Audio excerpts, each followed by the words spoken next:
Hey guys, Sean here. Welcome to the F1 Word and to today's roundup. I've got three main stories for you today, starting with some big news regarding the future of Williams. Now, earlier this year, it was revealed that Williams were on the lookout for new investors or owners in a bid to secure the team's long-term future in Formula One. And it has this morning now been confirmed that Williams Racing has been acquired by Dorilton Capital, which brings to an end the team's search for investment.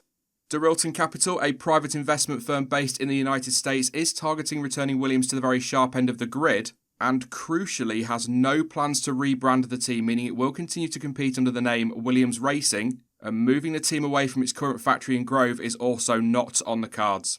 A statement from the team confirming the news said that the transaction has received the full support of the board, including Sir Frank Williams, and all parties are determined that the deal delivers the best outcome for shareholders and the long-term success of the Williams Formula One team.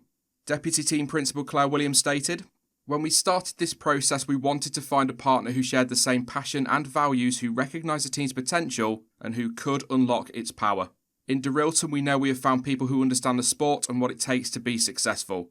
People who respect the team's legacy and will do everything to ensure it succeeds in the future.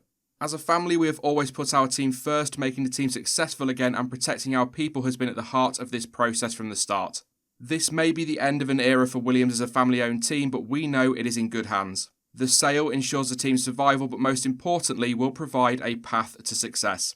There we have it then. Williams is under new management and with the blessing of Sir Frank Williams too. Sir Frank, of course, the man who founded the F1 team all the way back in 1977, and then I suppose you could say increased its involvement in F1 by joining as a constructor in 1978. Look, it is sad for me anyway to see the last proper family-owned team sold, as it is the end of an era not just for the team but also the sport. However, the most important thing is that the team's future is now secure, and hopefully we'll see them back towards the sharp end of the grid in the coming years. Moving on, and Toto Wolff has fired a warning to the team's F1 rivals, claiming that the proposed engine mode ban will potentially give Mercedes more performance during races. As already covered a couple of times, the FIA plans to introduce a new technical directive that would prevent teams from being able to turn their engine modes up in qualifying and down again for the race, effectively banning the so-called party modes. However, Wolff believes the ban will be a challenge but could benefit the team during races, and explaining why, the Austrian said, "We don't lack performance on Saturdays. We struggled in some of the races where we were quite limited in powerful engine modes, and if F1 were to ban certain power unit modes, then I think it will actually help us in the race. If you can avoid damaging your power unit in Q3 and then the odd lap in the race, the damage metrics goes down dramatically. So 5 laps of quali mode not being done gives us 25 laps of more performance in the race, and that is something we believe will give us more performance. You must take into effect, even if it may hurt us more in qualifying, which I'm not sure, then it will hurt all the others in the same way. For us, we are always marginal on what we can extract from the power unit, and if we were to be limited in quali modes, then we will be stronger in the race." So, some words of warning there from Toto, but although many believe the ban is an attempt to rein in Mercedes, the FIA have been clear that it is being done to ensure the teams and the drivers are complying with the new regulations. Now, the new technical directive was set to be put in place ahead of the Belgian Grand Prix. However, according to racefans.net, its introduction has been pushed back to the race weekend at Monza to allow the teams to complete some tests ready for the change. The article, which you can find linked below, also says that allegedly a discussion has already been held regarding pushing the directive back to later in the season or even to next year. And AMUS are also reporting that the directive will be delayed and go on to list a number of exceptions to the rule, including changes still being allowed to be made under safety car conditions, in and out laps in quali, and drivers will still apparently be able to use the overtake button during the race. I will also include a link to that article and all sources used for this roundup in the description down below. And finally, AlphaTauri boss Franz Tost believes that the definition of the term constructor is outdated and feels teams should be free to purchase more parts from their rivals. As you may have heard, there is currently controversy swirling around the F1 paddock thanks to the Racing Point copycat case, and that has once again raised a question of customer cars, or at the very least, the question of how much one team should be allowed to buy from another. And Tost reckons that his team should be able to take more advantage of its relationship with Red Bull, and stated, "From my side, teams should be able to buy more from another team, because for me this philosophy that every team must be a constructor is out of date.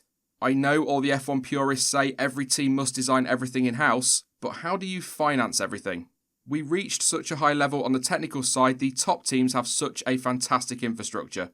If someone wants to come into F1, even the teams which are in F1, if they want to catch up, this is very difficult and nearly impossible. You spend millions, and I'm asking, what for? Why does every team have to have its own wind tunnel, its own CFD, has to have 500 to 600 employees?